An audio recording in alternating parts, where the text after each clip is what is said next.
Shalom Bapak Ibu Saudara dimanapun Anda berada. Saya percaya kita terus di dalam tuntunan ilahi, dalam kasih Tuhan kita Yesus Kristus yang memimpin kita menuju jalan kemenangan. Jika hari ini di antara saudara ada yang sedang mengalami masalah, kesulitan dan tantangan atau bahkan menghadapi jalan buntu, saudara jangan takut, jangan khawatir. Ikuti terus tuntunan Tuhan, tuntunan ilahi yang akan sanggup memberikan terobosan, pertolongan, dan kemenangan kepada setiap saudara dimanapun berada. Mari saya ajak saudara untuk melihat dalam satu kisah di dalam 1 Samuel pasal yang keempat saudara. Mulai ayat yang ke-17 sampai 18. Saya dorong saudara yang mendengar membaca dari ayat yang pertama sampai dengan ayat yang ke-22 dari 1 Samuel pasal yang keempat. Satu pasal sehingga akan memahami konteks dan maknanya lebih dalam. Saudara, saya bacakan demikian firman Tuhan dalam 1 Samuel 4 khususnya ayat 17 dan 18. Jawab pembawa kabar itu, orang Israel melarikan diri dari hadapan orang Filistin. Kekalahan yang besar telah diderita oleh rakyat. Lagi pula kedua anakmu, Hofni dan Pinehas telah tewas, dan tabut Allah sudah dirampas. Ketika disebutnya tabut Allah itu, jatuhlah Eli telentang dari kursi di sebelah pintu gerbang. Batang lehernya patah dan ia mati, sebab telah tua dan gemuk orangnya. 40 tahun lamanya ia memerintah sebagai hakim atas orang Israel. Saudara, dikasihi Tuhan, satu cerita yang menyedihkan kalau kita baca sepintas di ayat 17 dan 18. Kematian seorang imam besar, imam yang memimpin umat Tuhan, atau juga disebut sebagai seorang hakim yang bernama Eli, karena dia mendengar kabar dirampasnya tabut Allah. Saudara, kenapa Eli bisa mengalami ini? Eli bisa sampai jatuh, telentang, bahkan dia mengalami kematian karena dia mendadak kaget.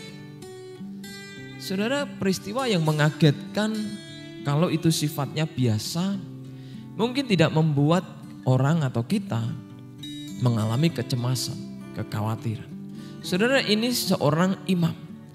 Ya, sekalipun memang kita sering mendengar Imam Eli itu imam yang tidak taat, tapi sebenarnya kalau saudara baca Imam Eli itu tidak sepenuhnya tidak taat. Dia sudah menegur anak-anaknya. Dia sudah melakukan bagiannya, tetapi mungkin kurang keras terhadap anak-anaknya. Sehingga memang anak-anaknya hidup di dalam dosa. Dan kemudian Imam Eli juga semakin mengalami penurunan. Dari ayat 18 kita melihat bagaimana ia memerintah sebagai hakim atas orang Israel. Tuhan mengharapkan Eli sebagai imam besar, makin sekalipun dia makin sepuh, makin tua, makin dewasa usianya, Tuhan inginkan dia makin kuat untuk mengerjakan panggilannya sebagai seorang imam. Tetapi kenyataannya dia mengalami penurunan. Dan akhirnya saudara, ketika dia mendengar berita, saudara, kita kalau melihat di situ ya, memang anaknya Hofni Pinehas dikabarkan tewas, tapi dia nggak begitu kaget. Tapi ketika dikabarkan saudara bahwa tabut Allah telah dirampas, dikatakan ayat 18, ketika disebutnya tabut Allah itu, jatuhlah Eli. Saudara, mendengar kematian anaknya dia kaget, dia juga takut, dia khawatir, dia juga cemas dengan anaknya. Tetapi yang paling memuncak ketika dia mendengar tabut Allah dirampas orang Filistin, saudara, Eli langsung jatuh blek, dan dia meninggal saat itu juga.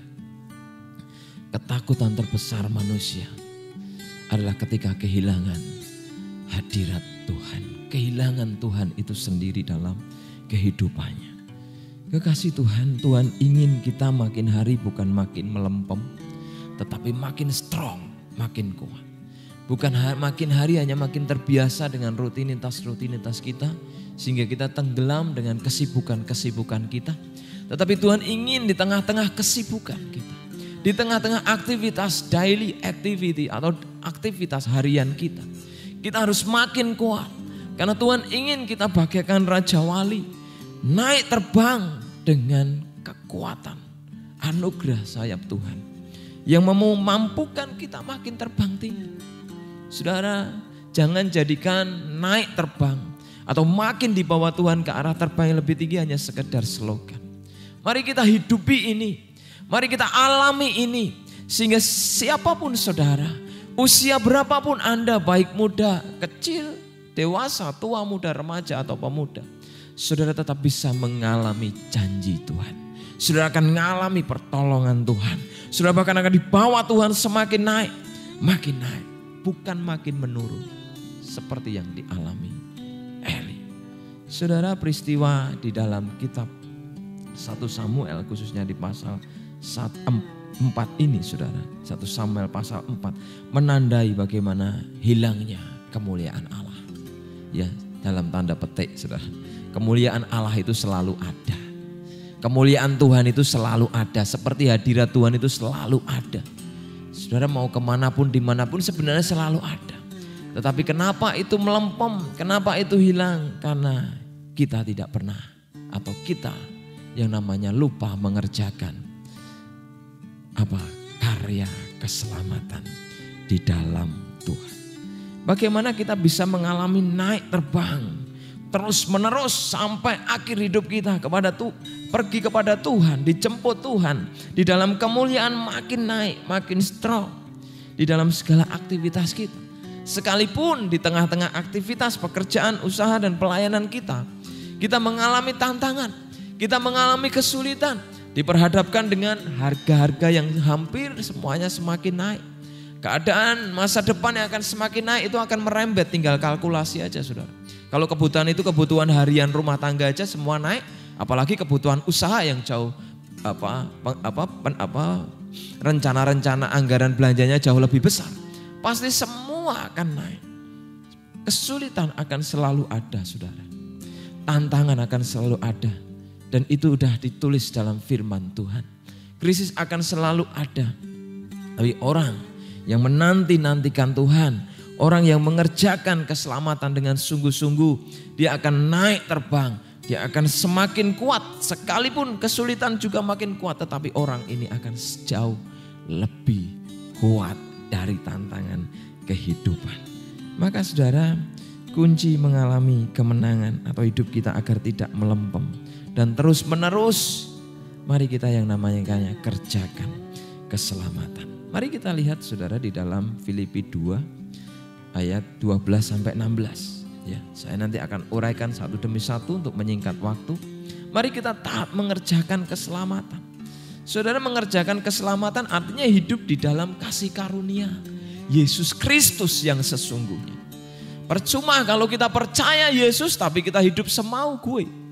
Saudara, hidup percaya Yesus adalah hidup menyerahkan kehidupan kita kepada Sang Pemberi kasih karunia agar dipimpin oleh Kristus. Ya, hidup di dalam keselamatan bukan hanya saudara pengakuan, sekedar pengakuan, tetapi di dalam Roma 10 ayat 9 dan 10 disitu dikatakan kita harus mengaku, kita harus juga mengalami baptisan kudus, tapi kita juga harus di dalam hati kita menaruh kepercayaan. Saudara, kalau menaruh kepercayaan di dalam hati itu artinya gini, saudara.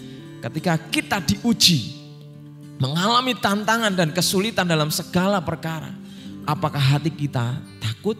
Hati kita melupakan keselamatan itu? Hati kita melupakan Tuhan sehingga kita mudah menyalahkan keadaan, mudah bersungut-sungut, mudah menyerah, mudah putus asa? Tetapi orang yang mengerjakan keselamatan atau percaya di dalam karya keselamatan itu, di dalam hatinya akan mulai terbangun. Mungkin hari ini belum, mungkin hari ini masih sedikit, mungkin hari ini masih separuh, tetapi akan terus terbangun, terus menerus terbangun, semakin kuat mengerjakan keselamatan. Jadi hatinya tidak akan mudah takut, tidak akan mudah kecewa. Jadi semakin meminimalkan tingkat kekecewaan, ketakutan dan kegentaran terhadap masalah, karena hidup kita mengerjakan keselamatan. Saudara, bagaimana caranya? Dalam Filipi 2 ayat 12 sampai 16 dikatakan, yang pertama saudara ya, mari kita menaruh rasa takut dan hormat kepada Allah. Orang yang mengerjakan keselamatan, orang yang menghidupi iman di dalam Kristus, orang yang hidupnya tidak melempem, tidak makin menurun tapi naik, makin mengalami perkara-perkara yang dahsyat, dia akan menaruh rasa takut dan hormat kepada Allah. Ayat 12 dalam Filipi 2 dikatakan, hai saudara-saudaraku yang kekasih, kamu senantiasa taat, karena itu tetaplah kerjakan keselamatanmu dengan takut dan gentar, bukan saja seperti waktu aku masih hadir, tetapi terlebih pula sekarang waktu aku tidak hadir. Saudara, takut dan gentar di situ artinya adalah rasa takut dan hormat. Kata takut dari kata phobos yang artinya rasa hormat atau rasa ngeri, rasa takut atau ada rasa segan di dalam diri seseorang. Saudara, orang yang menaruh rasa takut dan hormat kepada Allah, dia akan mempunyai rasa segan. Ya, segan untuk apa, saudara? Segan untuk berbuat dosa. Segan untuk apa? Melawan perintah firman Tuhan. Segan ya, takut ya, sehingga hidupnya akan hidup melakukan firman Tuhan. Karena segan ya. Takut bukan berarti terus kemudian meninggalkan Tuhan ya. Seperti kita takut beberapa orang takut kepada hantu. Atau takut kepada sesuatu yang menakutkan.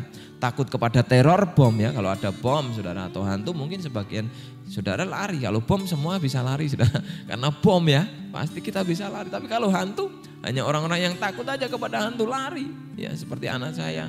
Ya mulai gede ya tontonannya kadang kalau bapaknya pelayanan atau ke gereja atau sedang ada banyak pekerjaan, maka dia kadang nonton yang aneh-aneh saudara. Dan dia sekarang mulai rasa takut. Zaman dulu sudah saya ajari ya, jangan takut. Tapi karena itu yang ditontonnya, itu yang ada di dalam dirinya dan pikirannya, itulah akhirnya dia dikit-dikit takut. Dia melihat itu ini macam-macam lah saudara perkataannya. Tapi dengan tekun saya terus mengingatkan, jangan takut. Dalam nama Yesus. Dalam nama Yesus saya katakan. Dalam nama Yesus. Dalam nama Yesus. Tidak ada satupun yang bisa bertahan. Termasuk roh jahat. Sekalipun dia juga masih takut. Karena itu yang dilihatnya. Saudara, orang yang menaruh rasa takut dan hormat kepada Allah, dia akan phobos, yaitu punya rasa hormat. Punya rasa ngeri, ya ngeri bukan akhirnya tadi saya katakan takut dan kemudian lari. Tetapi karena ngeri, karena takut itu menimbulkan keseganan, ya, rasa segan. Sehingga rindu ingin mendekat tetapi tidak sembarangan hidup. Tidak sembarangan mendekat, tetapi mendekat dengan rasa segan artinya dia mau terus dekat. Tetapi hidup penuh penghormatan. Saudara, kata yang kedua adalah kata gentar. Di situ dari kata tromos, saudara, yang artinya rasa takut dan gemetar. Ya, kata tromos ini digunakan untuk menggambarkan kecemasan atau ketakutan seseorang yang tidak mempercayai kemampuan sepenuhnya untuk memenuhi persyarat. Jadi tidak percaya diri, tidak mampu, aku bisa mengerjakan ini ya. Tidak punya kemampuan. Seperti misalnya saya saudara, kalau saya main musik saya tidak punya talenta. Sekalipun ya bisa ya gitar ya bisa. Dulu bisa keyboard tapi sekarang udah lupa enggak bisa. Ya, dulu sedikit bisa ya saudara, bukannya bisa. Karena tidak terus dikembangkan dan juga tidak ada ketertarikan ke sana. Hanya sekedar untuk kadang pas pelayanan enggak ada siapapun, saya iringi sendiri saudara. Untuk pujian penyembahan, untuk seperlunya. Tapi karena tidak ada ketertarikan di sana saudara, maka saya tidak main musik dan melatih skill lebih dalam. Sekalipun kalau dalam teori skill bisa dilatih, bisa dikembangkan. Tapi tidak ada ketertarikan ya. Ya, saya tidak bisa saudara. Dan ketika tidak bisa saya harus mempercayakan kepada seseorang ya, yang punya kemampuan bermusik. Misalnya Mas Andi atau siapa Nanda ya di gereja. Yang mereka punya kemampuan untuk mendampingi saya ketika melayani, ketika memuji menyembah Tuhan, maka itu rasa pede saya lebih tinggi daripada saya main sendiri, saudara. Karena saya nggak punya kemampuan. Kemampuan saya maaf di bawah mereka yang saya sebutkan tadi. Maka saya akan lebih percaya, mempercayakan permainan alat musik ketika dalam pelayanan kepada mereka yang mampu. Seperti inilah kata Tromos. Kecemasan kita karena kita tidak percaya kemampuan kita bisa menghadapi kesulitan, tantangan, pergumulan yang makin hari semakin besar. Kita nggak percaya diri. Bisa membiayai anak-anak kita mungkin kalau dia bisa sampai sekolah ke jenjang yang lebih tinggi. Kita bisa menghidupi mereka jauh lebih baik. Bisa punya rumah yang belum punya rumah, yang masih ya. Kemudian belum punya pekerjaan, bagaimana aku bisa menghadapi tantangan tes nanti, psikotes, tes skill dan lain sebagainya. Tidak punya kemampuan menghadapi itu. Inilah kata Tromos, saudara. Dan di situ memunculkan, ya bukan berhenti di situ. Tapi kata Tromos ini sebuah ketidakpedean, ketidakmampuan sepenuhnya, tidak layak, tidak memenuhi persyaratan, tetapi memunculkan sebuah sikap mengarahkan diri untuk melakukan yang terbaik dengan cara memenuhi apa saudara? Kehendak Tuhan atau kehendak pribadi yang jauh lebih mampu tetapi dipercaya. Ya. Makanya saya katakan saya percaya Mas Andi atau Nanda ketika main musik. Enaknya piye? Saya enggak ngeyel saudara. Ayo kowe ngetut ke aku, baru aku nganggo C terus D, baru aku nganggo G, gini. Saudara ya iso bubar musiknya. Kita harus mengikuti percaya dengan mereka yang mengiringi kita. Ya, ngepaskan nada dulu, kemudian percaya dengan iring. Jadi enggak nyanyi asal nyanyi sih. Dengar dulu, kesana dia. Turun mungkin suara saya ketinggian. Saya harus turunkan dengan kesepakatan nada tadi. Jangan lari aja. Tidak harmonis nanti saudara. Itulah sebuah kehidupan ketika kita ada rasa takut, phobos dan tromos. Kita tidak layak, kita tidak akan bisa mengatasi kesulitan pergumulan. Karena pergumulan itu bukan mungkin pergumulan saudara sendiri. Pergumulan saudara juga pergumulan suami atau istri saudara. Pergumulan istri suami saudara juga pergumulan saudara. Pergumulan anak-anakmu juga pergumulanmu.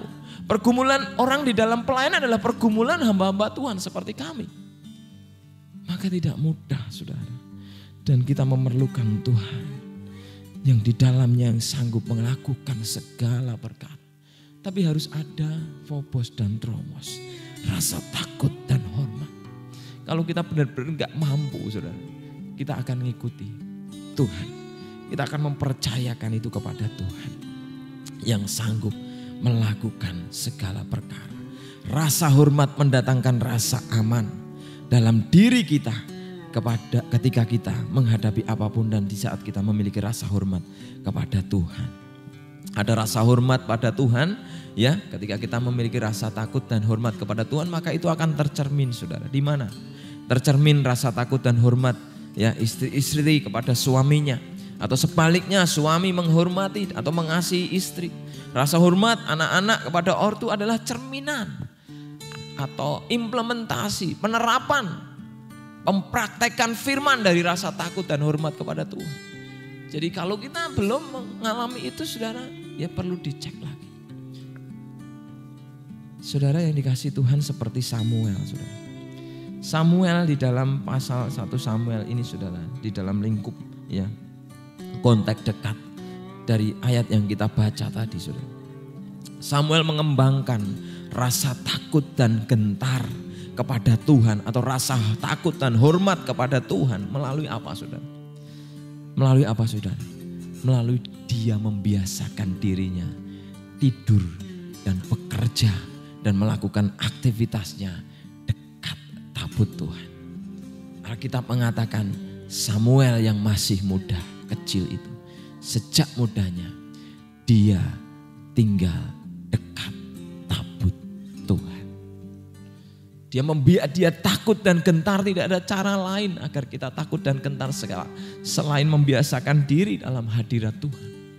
Samuel tahu ketika dia jauh dari hadirat Tuhan dia bisa kapanpun ya jatuh di dalam dosa. melakukan pilihan kehendaknya sendiri. Tapi ketika dia dekat terus dengan Tuhan, tapi ingat, dia tahu konsekuensi. Orang yang dekat dengan tabut Tuhan, kalau dia tidak di dalam kekudusan, kalau tidak dia hidup di dalam firman, kalau dia hidup sembarangan, orang itu akan mati. Termasuk imam besar yang punya tugas dekat dengan tabut Tuhan. Yang bisa dekat dengan tabut Tuhan hanya imam besar dan Bani Kehat yang mengangkut tabut atau membersihkan tabut. Tapi kalau mereka sembarangan hidup, mereka bisa mati. Saudara. Samuel tahu untuk hidup dalam hadirat Tuhan yang sesungguhnya dia harus meningkatkan hidup terbiasa level, semakin hidup dalam kekudusan dan kebenaran firman Tuhan. Saudara, Samuel berkomitmen agar ia bisa takut dan gentar. Dia selalu berdoa, dia selalu membaca Taurat Tuhan siang dan malam. Dia memiliki kerinduan yang kuat. Orang yang memiliki rasa takut dan gentar kepada Tuhan akan makin intim dan hidup dalam kekudusan. Saudara, dengan siapa kita sering berinteraksi, dengan siapa kita sering berelasi, dengan siapa kita sering berkomunikasi atau memiliki kedekatan ya atau keintiman, maka itu akan menimbulkan makin dekat atau makin intim. Makin dekat atau makin intim dan kemudian menimbulkan rasa percaya dan rasa hormat. Ya. Kalau saudara dekat dengan seseorang, saudara, maka orang itu akan saudara percaya. Waktu saudara mengalami kesulitan, saudara akan ingat, oh si A yang bisa bantu saya. Oh si B yang selalu ada di dekat saya. Oh si C yang selalu bisa saya andalkan kapanpun. Itulah prinsip membangun kedekatan.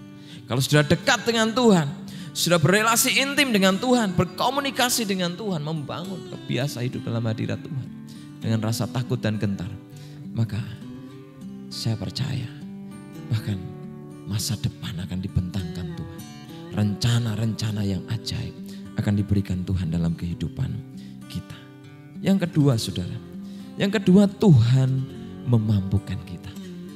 Jadi Tuhan memampukan kita untuk hidup tidak melempem, tapi makin naik, makin kuat, makin mengalami perkara-perkara yang dahsyat di dalam segala tantangan pergumulan yang kita hadapi. Karena ada Tuhan yang memampukan kita. Ayat 13 sudah dari Filipi 2 dalam terjemahan sederhana Indonesia dikatakan, karena Allah lah yang memberi keinginan bahkan kemampuan kepada kita masing-masing untuk melakukan hal-hal yang menyenangkan hatinya.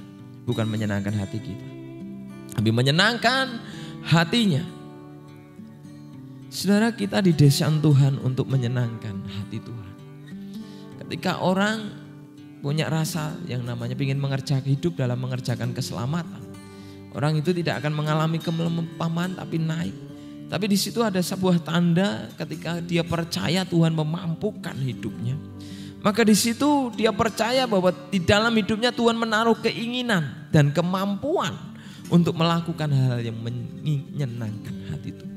Jadi waktu kita melakukan sesuatu dan itu ternyata salah, atau kita dalam kejatuhan, dalam kesulitan dan kemudian kita salah bertindak, disitulah saudara ada faktor yang namanya evaluasi diri. Ada faktor yang kita harus ingat bahwa Tuhan memampukan kita. Kalau bukan karena kekuatanku, tetapi kekuatan Tuhan, maka ketika kita sedang mengalami kesulitan atau kegagalan, disitulah kita sadari bahwa apakah kita sedang bergerak dalam kekuatan Tuhan atau kekuatan diri kita. Ketika kita gagal, mungkin kadang kita sudah mengandalkan Tuhan, benar. Tapi Tuhan izinkan itu terjadi. Itu artinya kita sedang diberi keinginan atau diberi kehendak Tuhan untuk kita mengerti kehendaknya. Untuk bisa memisahkan mana yang kehendak kita, mana yang kehendak Tuhan. Kalau kehendak Tuhan, saudara, itu akan membuat kita lega, tenang, dan penuh damai sejahtera. Saudara, maka untuk bisa kita mengalami Tuhan memampukan hidup kita terus menerus, mari evaluasi diri. Saudara, saya dorong pagi hari ketika saudara merenungkan firman Tuhan atau saat teduh dimanapun, saudara doa, baca firman, kemudian evaluasi diri. Sepanjang hari ini gimana? Sikap kita gimana?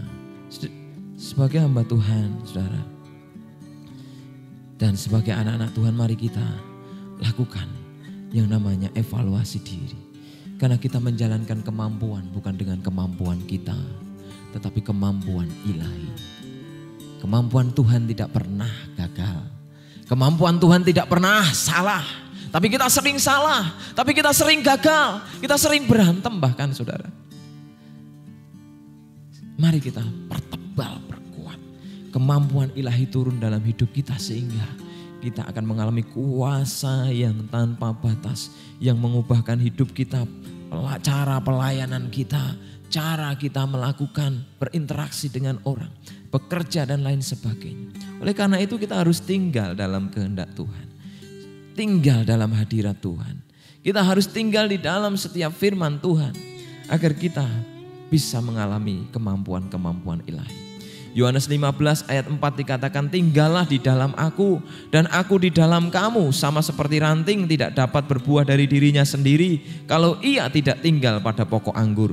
Demikian juga kamu tidak berbuah jikalau kamu tidak tinggal di dalam aku. Saudara, kita harus tinggal di dalam Kristus. Kita harus en Kristo. Kita harus tinggal di dalam Allah, di dalam firman. Ya seperti ya pokok anggur. Ya adalah Kristus sendiri. Dan kita adalah ranting-ranting. Kita harus menempel. Mungkin ranting itu bisa terlepas dari pokok. Dan kemudian mungkin masih kelihatan hijau daunnya. Saya pernah melihat sudah ranting yang terlepas dari pohonnya. Ketika saya memanjat pohon, saudara. Pohon apa? Talok, saudara. Terus kemudian ada ranting kecil yang terjatuh, saudara, karena ya kesenggol atau ketimpa berat badan. Kemudian jatuh. Di situ ada buahnya juga, ada daunnya, ya, ada buahnya yang merah, ya. Saudara, kelihatannya waktu sekilas saya melihatnya itu masih hidup. Nanti kalau saya tinggal sekian hari itu akan kering. Karena itu memang sebenarnya keadaannya sudah mati yang seolah-olah kelihatan hidup. Tapi sudah mati. Kalau saudara jauh dari Tuhan, mungkin kita masih bisa hidup. Kita masih bisa bernafas. Kita masih bisa berkarya, masih mungkin tidak mengalami apa-apa. Saudara, itu hanya tinggal nunggu waktu. Tapi orang yang terus menempel kepada Tuhan, melekat dengan Tuhan, maka akan mengalir yang namanya nutrisi. Nutrisi dari akar pokok pohon itu mengalir menuju sampai ke ranting-ranting, bahkan ke buah, ke bunga buah yang akan memberi kekuatan, yang disebut kekuatan untuk bertahan hidup selamanya. Hanya bersama dengan Yesus kita bisa hidup selamanya. Roh dan jiwa kita, memang tubuh kita nanti akan berpisah suatu hari dengan roh dan jiwa. Tapi roh dan jiwa kita akan kekal selamanya. Saudara, ada seorang anak Tuhan yang bersaksi. Waktu dia belum ke gereja, dia masih, saudara, dia sudah percaya Tuhan Yesus. Tapi kemudian dia dituntun untuk tinggal di dalam Yesus. Dia tidak mengerti siapa Yesus, ya. Dia tahu Yesus juru selamat dari waktu dia kecil, di rumahnya dibikin PA. Tapi lama dia kemudian tidak pernah beribadah. Tapi setelah dia menikah, dia menyadari dia perlu Yesus. Tapi dia tidak ke gereja, tapi Tuhan menuntut dia membaca Alkitab. Setiap hari dia baca, saudara. Setiap hari dibaca, setiap hari dibaca, setiap hari dibaca. Sampai tetangga-tetangganya berkata, wah, mendino maca Alkitab, apa harap mangan Alkitab, katanya. Apa harap, itu bahasanya lebih keras lagi, saudara. Dia nangis. Dia hanya bisa itu, saudara. Dia mau ke gereja, ke gerejanya di dalam, ya saudara, gerejanya yang lama dan sebagainya, ya karena memang pelayanannya dia awalnya jarang, nggak pernah ke gereja. Tapi di gereja yang lamanya dia, ya saudara, tidak mengalami pertumbuhan. Tetapi dia lakukan dengan cara baca firman di rumah, saudara. Ya, dia mengalami keterbatasan memang, tapi dia tidak mengalami penurunan. Dia bertumbuh terus, memutuskan untuk baca firman, diajak istrinya, kemudian anaknya yang pertama diajak baca dan terus baca firman. Bahkan tengah malam digugah anak-anak keluarganya untuk mendengar firman. Saudara, orang ini bertumbuh dan mengalami pertolongan Tuhan. Akhirnya makin hari, makin hidupnya makin dipakai Tuhan. Bahkan kehidupannya membawa orang-orang datang kepada Tuhan. Karena dia bergumul. Wah, sudah sekian banyak dia membaca firman Tuhan. Dia mau bergumul dengan firman. Bukan hanya bergumul dengan masalah kehidupan saja, tapi dia bergumul dengan firman Allah yang menguatkan hidupnya. Saudara, yang terakhir ya, selain kita tadi ya Tuhan yang memampukan kita, menyadari Tuhan yang memampukan kita. Mari kita selalu mempraktekkan hidup dalam kebenaran.